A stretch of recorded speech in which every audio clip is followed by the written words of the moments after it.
You concede. You wouldn't call it cheating, would you? No, you concede a penalty, and you go off the field. It's not sort of. You know the consequences of what you're doing. Yeah, there are full consequences. It's seen.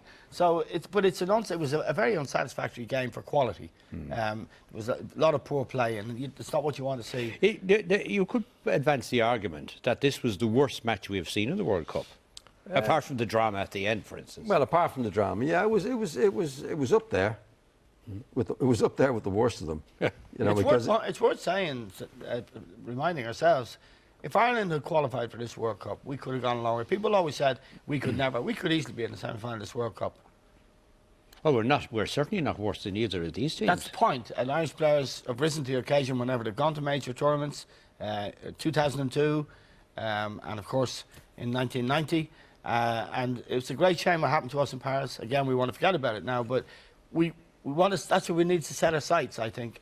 As a country, with this squad of players we have now, many of whom will only have one more go. But there's something that emerges out of today's game in the sense that Uruguay have adopted a youth system, and they won I don't know, some big competition. They were second. Were they finalists in the World Cup? Well, Ghana won it, and they've done exactly the same thing. Ghana won the under-20 World Cup. Yeah, and Uruguay were second. They were the runners-up.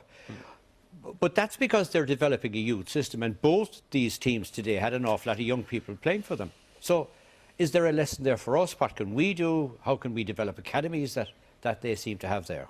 Liam's the man. He's the head of the most successful academy in England. Thanks, Eamon. Way you go, Liam. Well, he is. I mean, Liam knows about this area. Well, Ghana have always been able to produce players. I think their players are very coveted by the European clubs, and there might be a few of them getting moves on the back of how they played in this World Cup. Likewise, Uruguay. I thought Cavani played quite well. Suarez is a youngster that went to Holland and scored a lot of goals.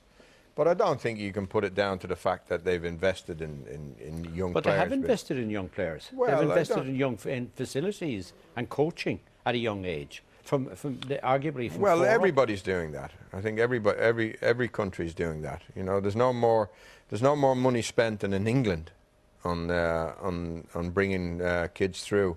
So I think that's a very general argument, Bill.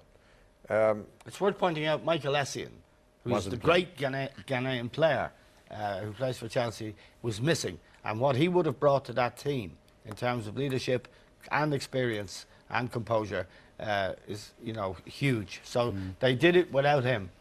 But I would slightly disagree with Liam. I think it's not just about investing in youth. You've got to do your coaching plan has to be the right plan, and you can invest all you want if you don't know what you're doing. And I don't think we know what we're doing here in this country. I'm not sure. But you can't say that was a match to advertise youth policy, can you? No, you can't, except that one of the teams is in the semi-final of the World Cup. I think it'd be fair to say, Bill, if you look at the Irish team, we have produced quite a few players in the Irish team. I mean, most of the lads played a football in Ireland and came through whatever system they came through. We always want to produce better players.